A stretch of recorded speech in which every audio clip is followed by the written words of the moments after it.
From the pollinating studios of Univest at Lehigh Valley Public Media in Bethlehem, PA, it is time for another plant-appreciating episode of chemical-free horticultural hijinks You Bet Your Garden. I'm your host, Mike McGrath. Did you ever wonder about those lovely little daisy-like flowers that appear in the spring? On today's show, I'll tell you all about my personal favorite wildflower, the strangely named Fleabane. Plus, we interview the physician whose expert testimony forced Roundup to pay up. And your fabulous phone call questions, comments, tips, tricks, suggestions, and boastfully benign beautifications. So stay right where you are, cats and kittens, because it's all coming up faster than you banishing your fleas with a wildflower. Right after this. Support for You Bet Your Garden is provided by the Espoma Company, offering a complete selection of natural organic plant foods and potting soils. More information about Espoma and the Espoma Natural Gardening Community can be found at espoma.com. Welcome to another thrilling episode of You Bet Your Garden from the Univest studios at Lehigh Valley Public Media in Bethlehem, PA. And we have a jam-packed and important show for you today, cats and kittens. In the question of the week, we'll discuss my favorite, absolute favorite native wildflower. And we're also going to interview one of the expert witnesses who helped take down Roundup. Plus, of course, we got to take some of your calls at 888-492-9444, 888-492-9444. Sandy, welcome to You Bet Your Garden. Hi, Mike. How you doing? I'm just ducky, Sandy. How are you? I'm good. I figured. Actually, I'm having trouble out here in Egg Harbor Township with my my tree roots invaded my raised beds, and my husband doesn't want to move the garden. okay. Well, that's understandable. Do we know what kind of roots got in there? There's a big pine tree. There's a maple tree. There's bushes, like all within, like, say, 15 feet of the garden. And it looks like they're coming in from all sides. From all sides. That would be unusual. Well, I would implicate the maple tree. Yeah. Now, I'm looking at a picture here of concrete blocks, cinder blocks with an overturned wheelbarrow. Is that you? Yeah, that's me. So your frames are, well, is this a raised bed that I'm looking at, or is it a compost bin? No, it's a raised bed. Okay, because and my husband was digging it out and just kind of showing you what we were fighting. Okay. And I'm looking at this picture, and there's a note here. Could using soaker hoses have contributed to this? And what were 6 inches down, the roots or the soaker hoses? The soaker hose. Okay. So you got a couple of options here. When something like this happens, you can, spend a little bit of time removing as much as the roots as you can. Then, if you want to just be done with this problem, you would install what's called rhizome barrier. That would, you'd make a little trench, you'd put the rhizome barrier in there. Better to have it installed professionally, but that's up to you. And that would prevent the roots from coming through. They would simply turn to the side when they got to the rhizome barrier. How deep would they have to be, the rhizome barriers? Well, it depends. As you excavate the area, you'll see how deep the roots go. So in that case, the tree will tell you. I will also tell you that if it is coming from the maple, multi-directional has me confused here. But if it is coming from the maple, which is the most likely, you could actually trench out the roots on that side and sever them without harming the tree, as long as you don't remove more than 20% of the root system of the tree. Oh, So, if you wanted to rent a trench digging tool once a season, you could run that sucker around the entire garden area, and mm-hmm. you'd buy yourself another year. The other option is to make the bed much higher. Um, what I would recommend is you lay down hardware cloth, which is metal, that prevents roots and things from coming through. And then instead of like a foot high or whatever, you make the bed a good 2 feet high.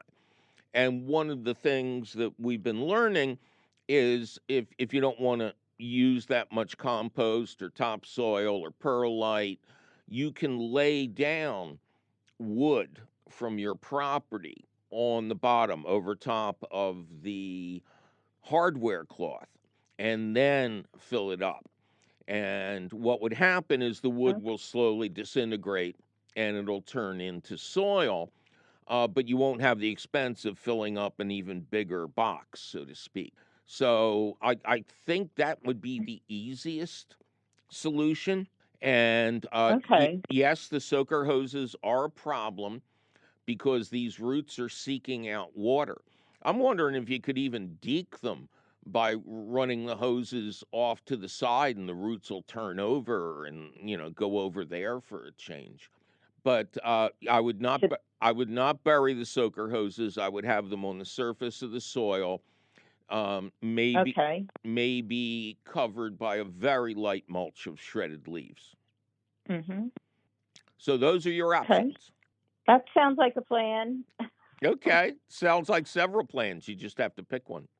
I'll tell Yeah. you, Or I have no idea how old you guys are or what kind of shape you're in, but you will never regret making a raised bed taller. okay, yeah. We're getting up there in age, so. So you put in the work now, and you have easy pickings for the next couple of years. All right, sounds good. Thanks, Mike. All right, good luck to you. Well, it's time for me to take a little break and announce that I will appear in person to entertain and enthrall all you cats and kittens at the Exeter Public Library in Reading on Wednesday, June 7th at 6:30 p.m. You'll find more information at the events section of our website, youbetyourgarden.org. I'm your traveling man, Mike McGrath, and you're listening to You Bet Your Garden from the Univest Studios at Lehigh Valley Public Media in Bethlehem, Pennsylvania. Lehigh Valley Public Media celebrates the Good Neighbor Awards on May 23rd. To learn more, visit WLVR.org/Good Neighbor Awards. Special thanks to our title sponsor, Highmark Blue Shield.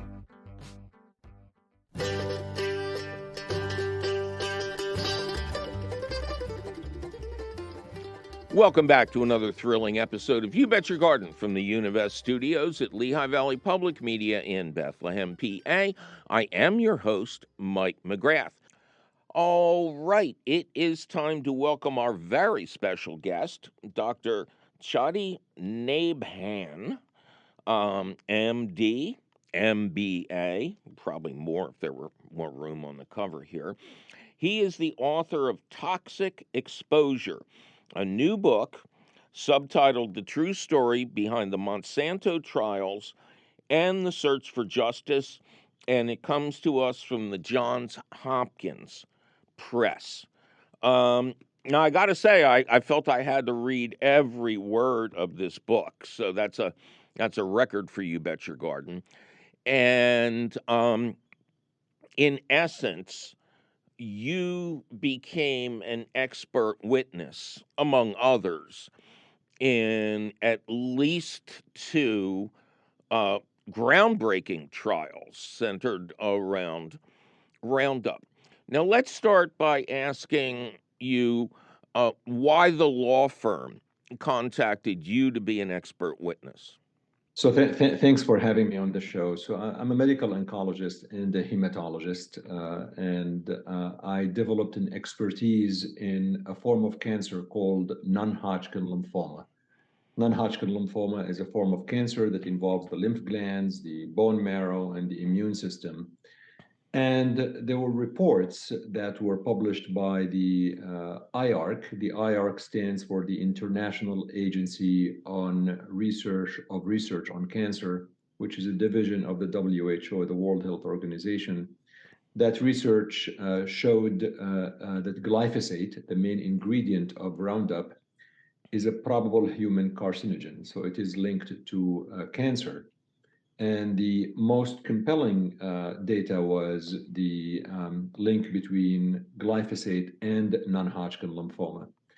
Given my expertise in lymphoma and in cancer, somehow they heard about me and my name, and I was contacted by the Miller firm originally, asking me about my opinion on Roundup and lymphoma and whether I would be willing to review the evidence, take a look at the information, and testify if I find the data compelling on behalf of the patients that they were representing.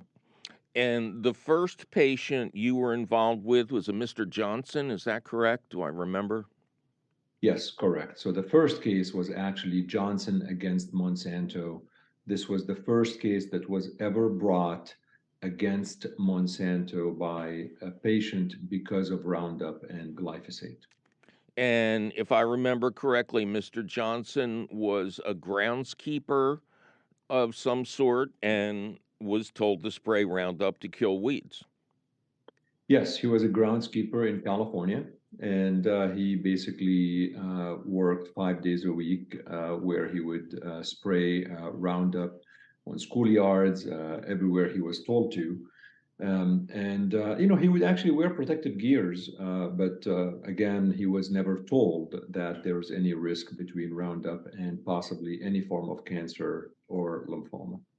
And Monsanto, again, the makers of Roundup, they were certainly not willing to admit to any connection. No, absolutely not. It's interesting because not only, first of all, despite the fact, the way I look at things, you could disagree and you may not believe the evidence that is, let's say, coming out of various studies and various research, but you should acknowledge as the manufacturer, you should say, well, there's something that came out, we think there may be a risk, but this is what you could do to minimize or mitigate the risk. Not at all. They actually discounted the evidence. They did not believe that any of the information is accurate.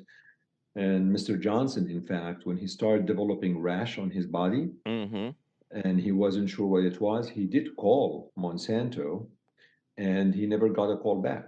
He said, well, I'm having these things coming up on my skin, and I wonder if it's because of me spraying, because he had a couple of incidents where the Roundup got spilled on his body, but he never actually got an acknowledgement or a call back. And I described that in the book, Mike, as you know. Right. And they put you through the ringer, you and the lawyers and your fellow expert witnesses. They went after you 6 times sideways. I gotta tell you, I never thought it's gonna be that big. I've never done this. Like, I've never been an expert witness in a trial or in a courtroom. I didn't know what to expect. I thought, you just review the evidence and, offer an opinion. But boy, this was really big. I didn't realize how much coverage it's gonna get, how much people will be interested in it. I just didn't appreciate the magnitude of what I was getting into until I was literally in the middle of this entire thing. And yeah, it's not easy to be interrogated by these lawyers. Monsanto has deep pockets. They got the best lawyers out there trying to discredit the witnesses and the science and everything possible. But I'm glad that in the 3 trials I testified in, which were the first 3 trials ever, the jury found for the patients. And how much was Mr. Johnson awarded?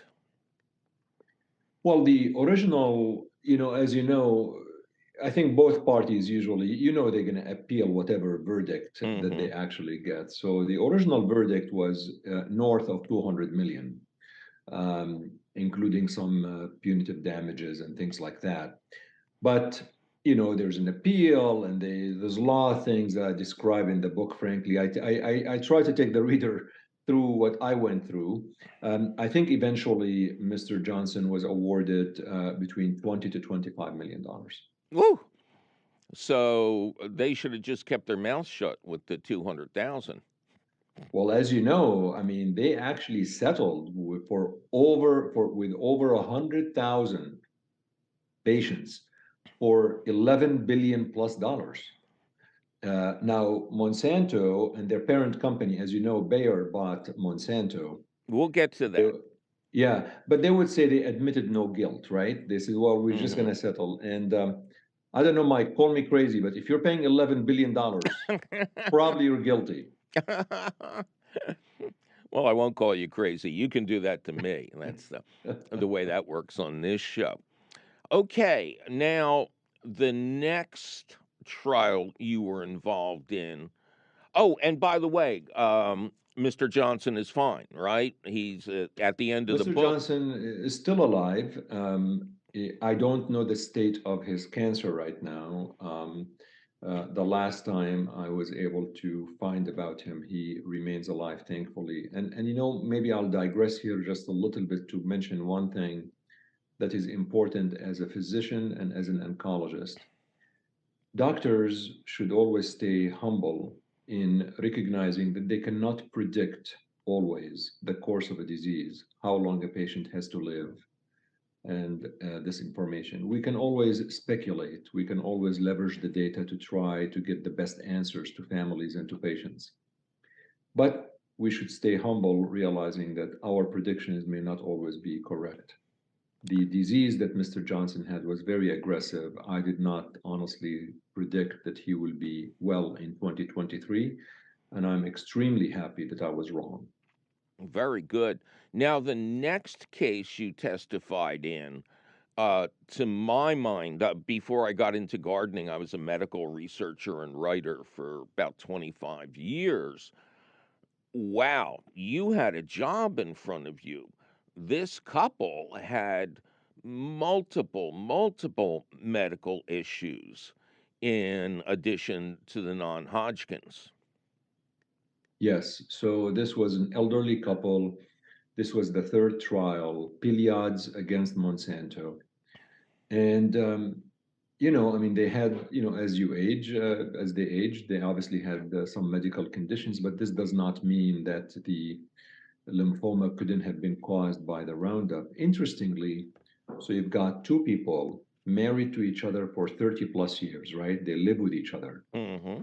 And they develop cancer, the same kind of cancer, non-Hodgkin lymphoma, albeit one of them was in the brain, the other one was in other locations. And what I testified to when I was on the stand, I said, when you have 2 people living with each other and they develop the same cancer, it is common sense to ask the question, what is the common denominator? Is there a reason why could they have been exposed to something? Right? It's common sense. And Monsanto took that word and completely twisted it in their appeal. And they said, Dr. Nabhan is relying on quote unquote common sense in his decision. How Which dare I wasn't. I literally wasn't. And in fact, the appellate court vindicated me and other experts because they said that's not what he said. I mean, he said just based on exposure. I mean, if you eat a meal and you get stomach ache, you ask people that ate the meal with you, did you get the same stomach ache? I mean, it's beyond silly sometimes the counter arguments that they had. That's how health officials track down cases of food poisoning, right? Right. Exactly. You know, Exactly. yeah, that was a big plus for you. Yep. And also, I can't remember the exact quote, but this couple admitted that they sprayed Roundup constantly and for many, many years. Yes. Yes. I mean, for many, many years, for 20 to 30 years. But again, and I want to mention that in these two cases, um, the verdicts were beyond unanimous. I mean, Oh yeah. they were amazing. I know they put you through hell, but it must have been. I can't even imagine the satisfaction of hearing yes, yes, yes, yes. It was amazing, and the case you're describing, Mike, the Piliads, the couple, was $2 billion verdict, 1 billion to the husband and 1 billion to the wife. I mean, obviously, this was not what they were awarded, and there's a lot of issues, as you know, with appeals and things like that. But that is telling you something. The jury wanted to say something, and the way they delivered their conviction is by saying, this is how big the verdict is going to be. I yeah, I wanted to. Wasn't the 2 billion symbolic of Monsanto's profits for 1 year? Yeah, I mean, the attorneys in their closing statement, as they were advising the jury what they wanted, utilized, like, a formula in telling them how they should really calculate the interest and profit and things like that. But what I believe led to the 1 billion verdict is that there was an email exchange that was uncovered during discovery and was shown to the jury. In that email exchange was a Monsanto email exchange where one person was asking another about something pertaining to Roundup and carcinogenicity and all of that. And the response was, well, that is the $1 billion question. It was in the email. So the lawyers used that, obviously. Well, look at this. This is like, this is what they're saying. And plus, they use the profit and interest and things of that nature. Now, eventually, that award got cut down to 87 million, I believe. But that judgment was upheld by the Supreme Court. That's quite the precedent. Yeah, so just for your listeners and viewers, the one that went to the Supreme Court was the second lawsuit, which is the Hardeman versus Monsanto. Okay. This one did go to the California court. You're absolutely correct, but I just want to make sure there's a clarity. There was another case before the Piliads, which was the Hardeman versus Mm-hmm. Monsanto. That one was in federal court. So the Piliads was in state court. Johnson was in state court. Hardeman, which is the one that happened in between them, was in federal court. That was the one that Monsanto chose to really continue to appeal all of the way to the Supreme Court. And the Supreme Court refused to listen to it. They said, no, we're not going to listen to this case. Now, a few minutes ago, you mentioned Monsanto being acquired by Bayer, which most people know from Bayer aspirin, but which I know is perhaps the biggest pesticide conglomerate on the planet. And they bought Monsanto in the middle of all this. And there was a stockholder revolt. And I love one of the lines you used here, quoting somebody: management infected a healthy bear with the Monsanto virus. Yeah, yeah. I'll tell you, so a few things on that are worth mentioning. So Bayer started the conversations with Monsanto in 2016.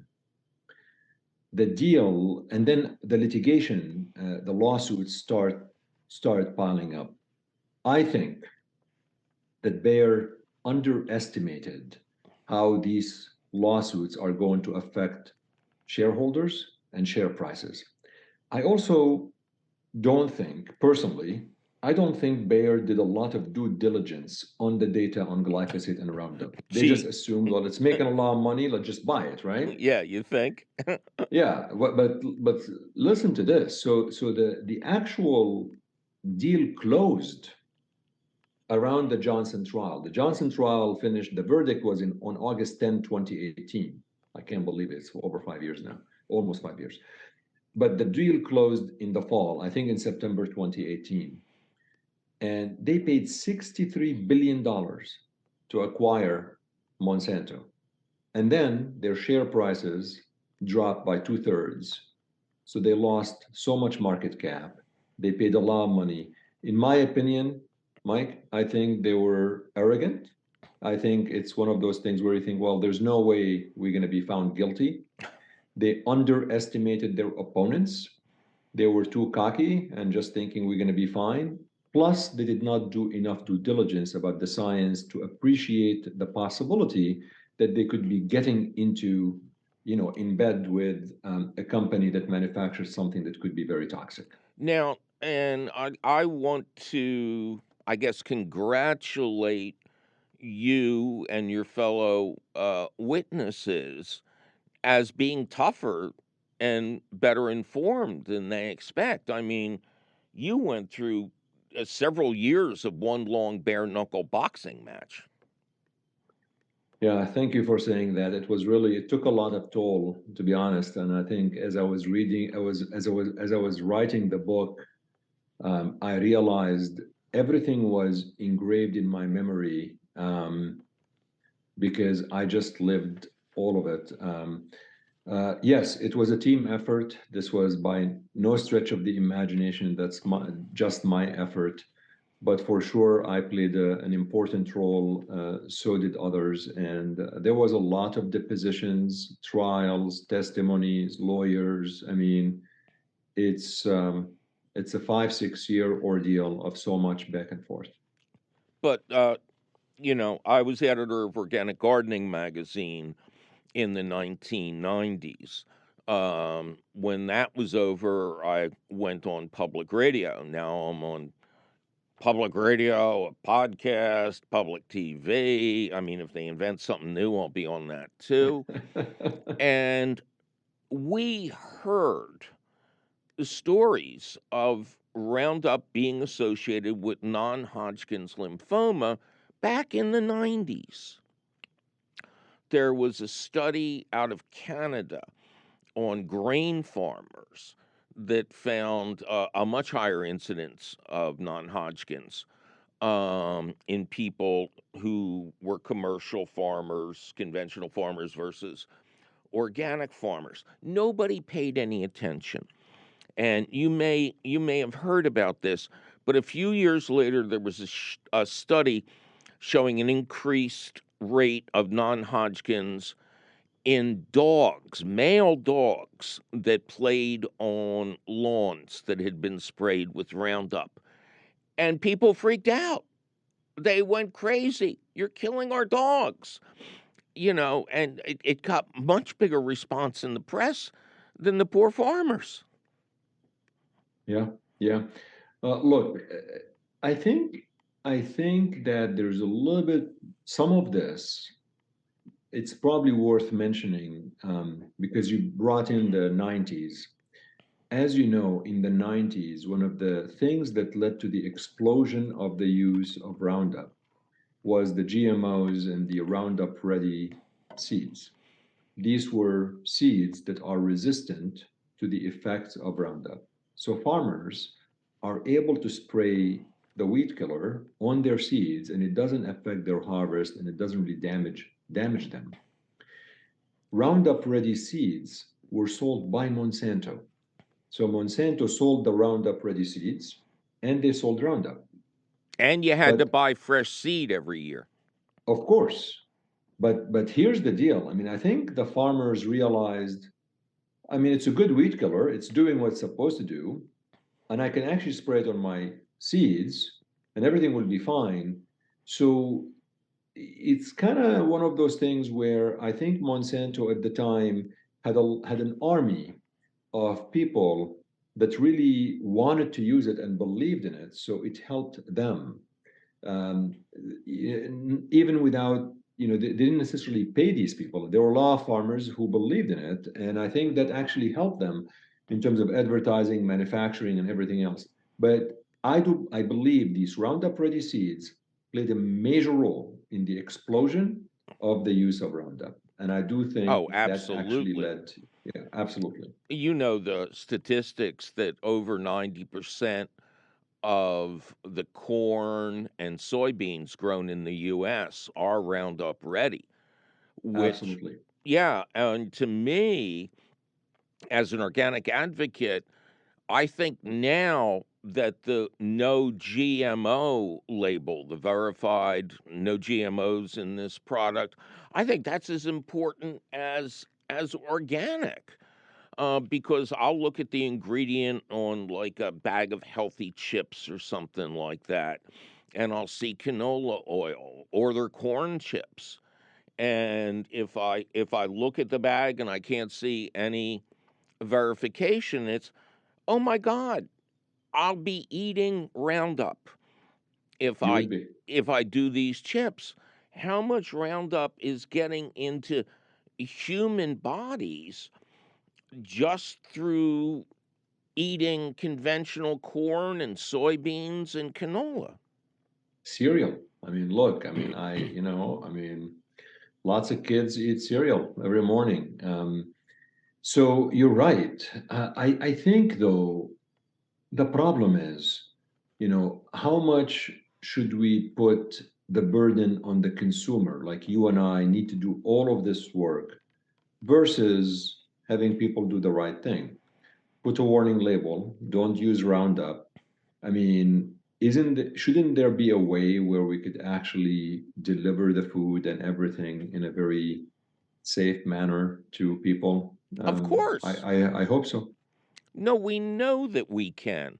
I mean, can you imagine being a farmer who doesn't buy the Roundup Ready seed? And what is their corn worth now in the natural foods market compared to the junk that Monsanto contaminated? Same with soybeans. This is, if you're a small to mid scale farmer, this is a gold mine for you. Yes, and you know what's interesting? You know what the like Monsanto. One of the statements that they would say, I call it part of their playbook. Remember how they used to say, and they probably still say it now, that our goal is to take care of the world hunger. You need Oh, right. us. I mean, that's what they say. Like, Oh, I that know. you need us. We're actually doing you a favor. We're actually helping the world hunger. Don't get me started on the so-called green revolution. Exactly. You'll still be here tomorrow while we both yell at the moon. All right, But I listen. mean, they use that. I mean, this is, it's about, look, this is about playing in people's emotions to get them to believe in something that is not really true. But they know that by doing this, they are stopping the world hunger. So they must be great.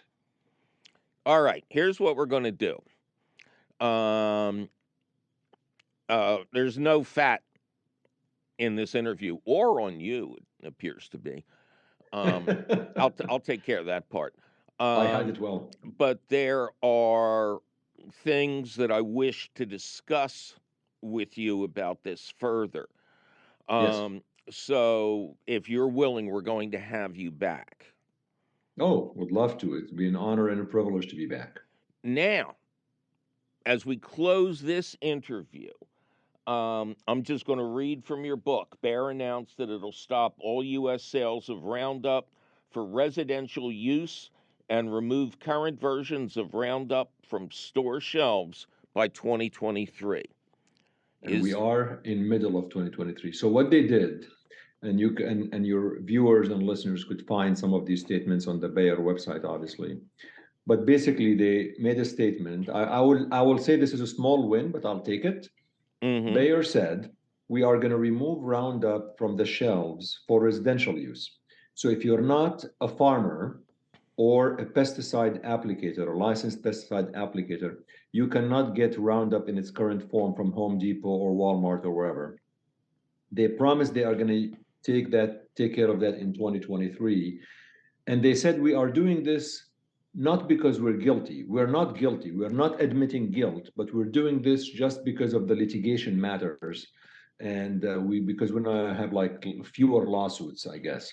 So, but they haven't really done that yet. I mean, we'll have to see. I still see it on the shelves. I still can go and buy it right now. I also don't know what they're going to replace it with.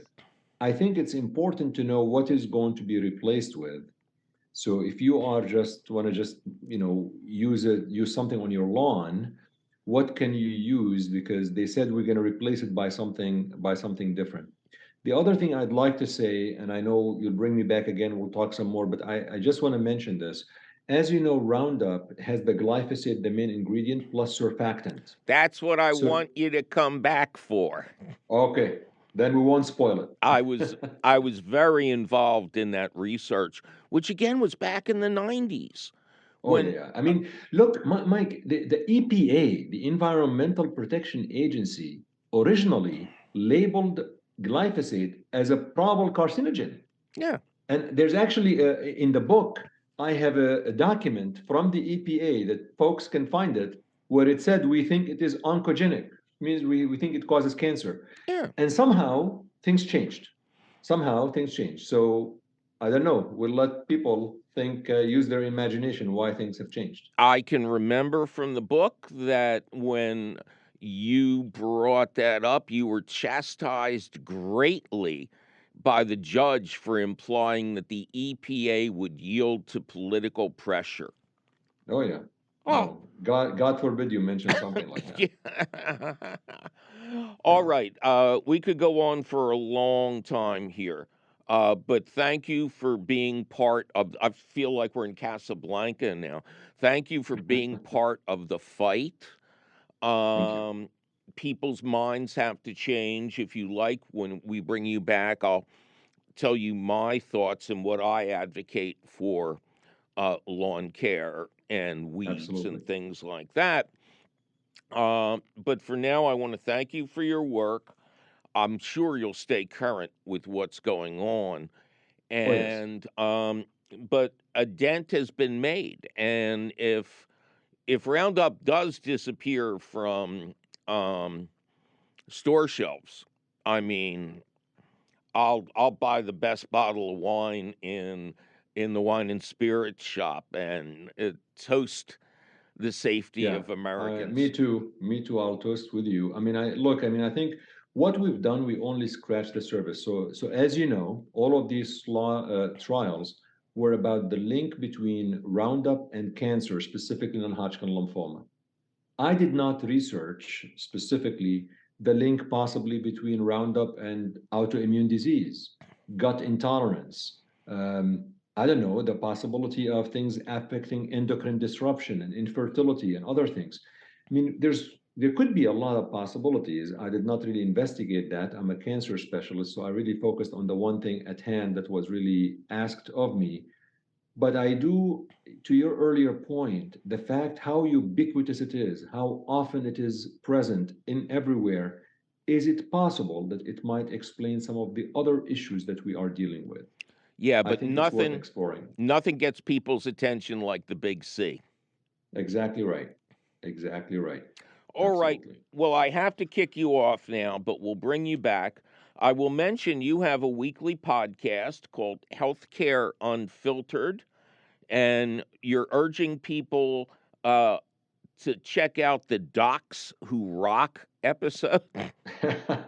When the pandemic actually hit and we're all kind of sitting in our houses, I wanted to do a couple of episodes that were really kind of fun. So I got a couple of people who are doctors and they like to play music, and we did a fun episode where they just played and just showing them the other side of the physicians, that we are not as geeky as we are portrayed sometimes. We do actually sometimes have something else on the side. But I appreciate the plug-in for the podcast. It's weekly. and it talks about various healthcare topics. I did do 2 episodes on the book, so they can check it out, and I really appreciate it. And the book is Toxic Exposure: The True Story Behind the Monsanto Trials and the Search for Justice, by Dr. Chadi Nabhan. I'm trying to get that right. Great job. And, pardon? Great job, I said. You did it right. Okay. Yeah. You're a good liar. And it's from Johns Hopkins Press, and it is recently published. So if you're in this fight, you could do worse than read this book. Yes, I appreciate it. Yes, it's available everywhere folks consume books. Okay. All right. Well, thank you again for being here, and you're coming back. Be happy to. Thank you so much, and keep up the good fight, my friend. You too. All right. Thank you. Bye-bye for now. Bye-bye.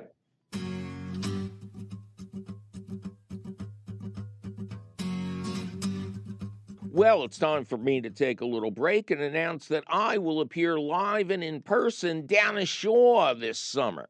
I'll be appearing for the Avalon Free Public Library at Surfside Park in Avalon, New Jersey, cooler by a mile, on Monday, July 31st at 7 p.m. It's an outdoor on-the-lawn event, so bring a blanket, bring a chair, and maybe even a dinner time picnic basket. The event is free, and we can skedaddle indoors if weather is less than clement. You'll find more information at the events section of our website, youbetyourgarden.org. I'm your traveling man, Mike McGrath, and you're listening to You Bet Your Garden from the Univest Studios at Lehigh Valley Public Media in Bethlehem, PA. This is 91.3 FM, WLVR Bethlehem, WLVR.org.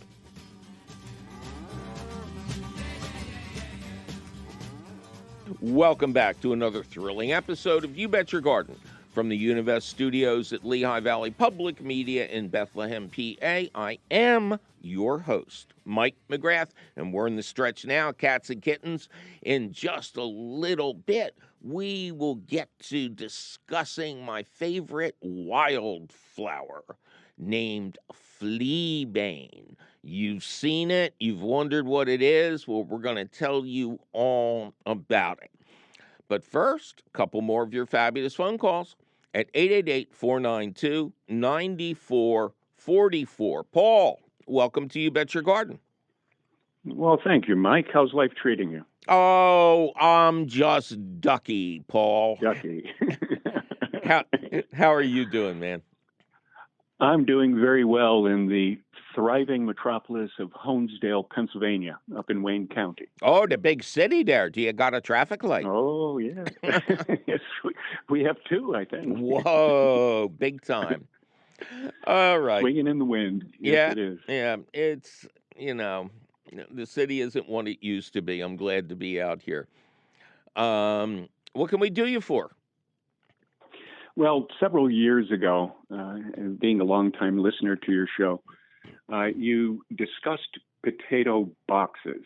Mm-hmm. And from the discussion, it sounded like there were a series of lattice work sides that you'd layer some soil in and put some potatoes down, and eventually you repeat that, and eventually you would end up with the greenery growing out of the lattice, the space between the lattice work. But I just haven't been able to find any definitive building instructions on these. Well, what we're talking about, and this originated with J.I. Rodale, the founder of Organic Gardening magazine way back when in 42, with his Lehigh compost bin design. He worked with the engineers at Lehigh University to build the perfect compost bin, one that would be simple and inexpensive, that would hold the material in place, but aerate it as much as possible. So you would have, typically it's done with cedar. Oh God, you never want me to do carpentry at your house. I'm good with toilets. I'm fair with electricity, but don't put a hammer and nails in my hand. Or any electric saws. But Got they it. are they're cedar slats, or even cheap wood slats if you don't mind it decomposing after a couple of years. And so you have an opening at the bottom, and you layer in, straw, compost, shredded leaves. And then when you get up to one of the first openings, probably not way down low, but two up, you take a bunch of potatoes and you put one in each quadrant with the best looking eye facing outward. Then you cover that with a mixture of soil, compost, shredded leaves, maybe some perlite, until you get up to the next level. You repeat with the potatoes until you get to the very top. And then what I like to do is just take one potato and put it in the middle of the top, because that one will spill over the top. You get to see the flowers. But if all things are in line, you will get potato greenery coming out on all four sides at as many slats as you planted with your seed potatoes. And one of the huge advantages to this is when it comes to harvest time, you just lift the box up and collect your winnings. There's no chance of damaging the potatoes with a garden fork or any other means of harvesting. You'll get. Yeah, I manage to spear them all the time. Oh yeah, they know that's coming. They move over. See, I thought that was my imagination. No, Thank you not for at all. confirming it. Now, I did a book for a company called Greens, Greens, and they are, it is said, the largest supplier of cedar. Oh, it's Greens Fencing, actually. But they are said to be the largest supplier of kits for making cedar compost bins and raised bed frames. And they're American. The cedar is all American. I have one of their raised beds on legs that is holding up brilliantly. And even if you don't buy from them, I think if you go to their website and look through compost bins, you'll see a great image of a traditional Lehigh compost bin. It seems to have fallen out of favor. It is very hard to research otherwise, but I would also go online and research the Lehigh compost bin. Don't call a potato box or anything like that.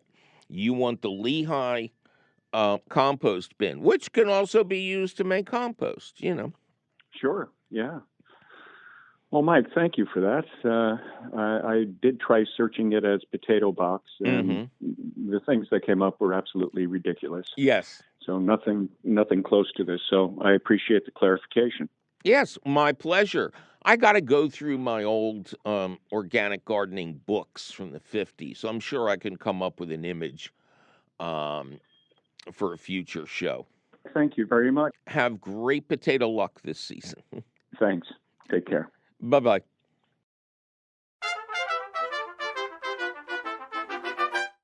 As always, as inevitable as Thanos, it's time for the question of the week. Good thing I can't snap my fingers, right? Which we're calling Fleabane, the misunderstood native pollinator plant. Heather in Rockvale, Tennessee, or did she mean to type Rockville, writes, we have a plant that I believe is called Fleabane. It's growing in various spots in the grass throughout our yard, and my husband has mowed around the plants the last couple of years because we really enjoy the flowers. The bees seem to really like them too. I tried to look up whether or not it's invasive, but there seem to be different types of fleabane, and the information I'm finding is very mixed. Do you know if it is invasive? And if so, is it harmful to anything? Happy spring, and thanks so much. Well, thank you, Heather. This is one of my absolute favorite plants, and I do the same as you. We mow around it where possible, and if it shows up in the middle of a garden pathway, we transplant it into containers. You can never have too many of these beautiful, small, daisy-like flowers. And the news about the plant is all good. It is not in the least invasive and is, in fact, a North American native excellent pollinator plant. And it's deer resistant. But I'm not surprised that the information you found was a bit confusing, as there are many types, colors, and names of this plant. Fleabane is a member of a large order of flowering plants known as the Asterales. At least I hope that's how you pronounce it, comprising 11 families. These families contain an estimated 25,000 species and include daisies, asters, and sunflowers. All have what are called composite flowers, formed from many florets to create that familiar bullseye pattern. Plants with composite flowers are some of the best at attracting beneficial insects and pollinators.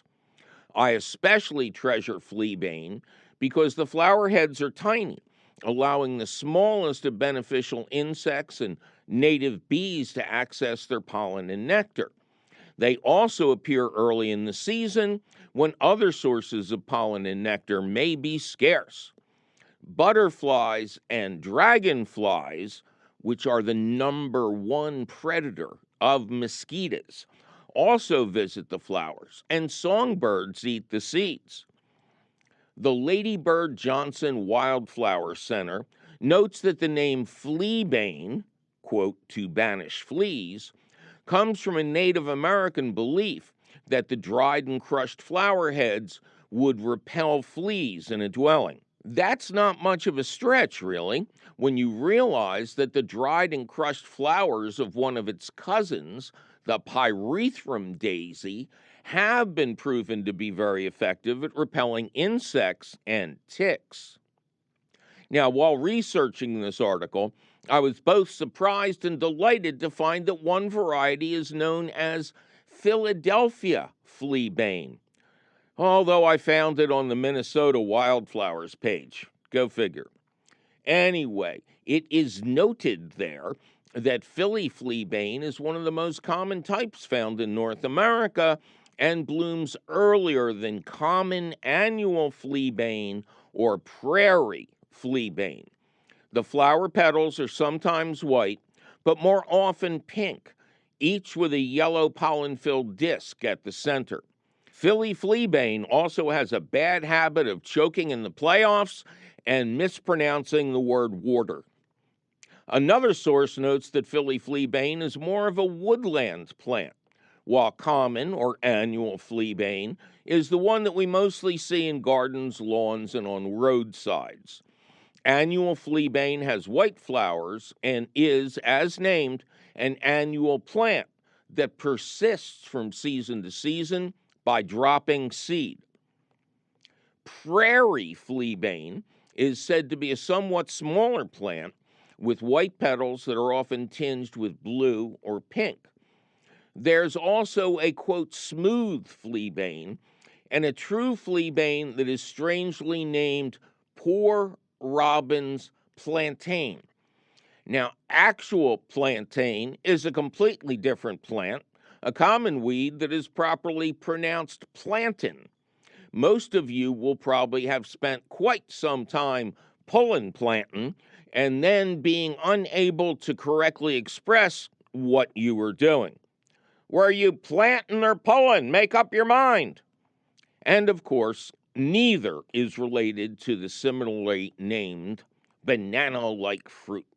Anyway, smooth and poor robin fleabane are both perennial plants, while Minnesota notes wisely, and I quote, annual Fleabane isn't annual, end quote. Wait, here's another one. Seaside daisies, native to the West Coast, are striking examples of Fleabane. Sometimes called seaside Fleabane, beach Fleabane, and beach aster, they're a bit lower growing than the others, perennials, and the flowers are a beautiful blend of pinkish purple. There are named varieties like Cape Sebastian, Seaside Daisy, and Santa Barbara Daisy available.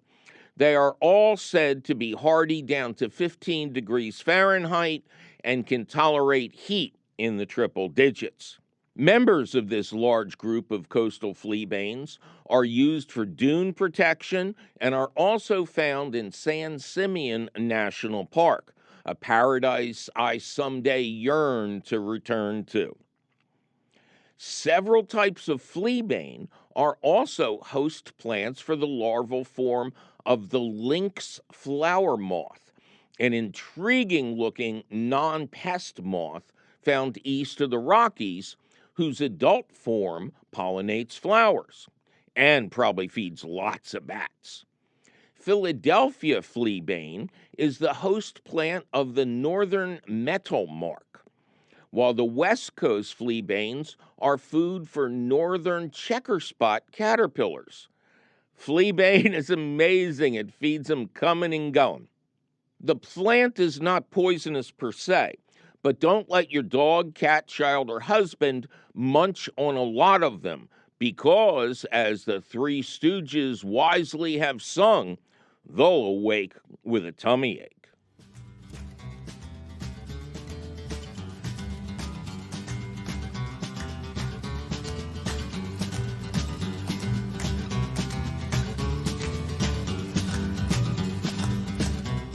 Well, that sure was some interesting information about a fabulous little flower, now wasn't it? Luckily for you, the question of the week appears in print at the Gardens Alive website. To read it over at your leisure or your leisure, just click the link for the question of the week at our website, which is still and will forever be youbetyourgarden.org. Gardens Alive supports the You Bet Your Garden question of the week, and you will always find the latest question of the week at the Gardens Alive website. Yikes, my producer is threatening to filch my Fleabane if I don't get out of this studio. We must be out of time.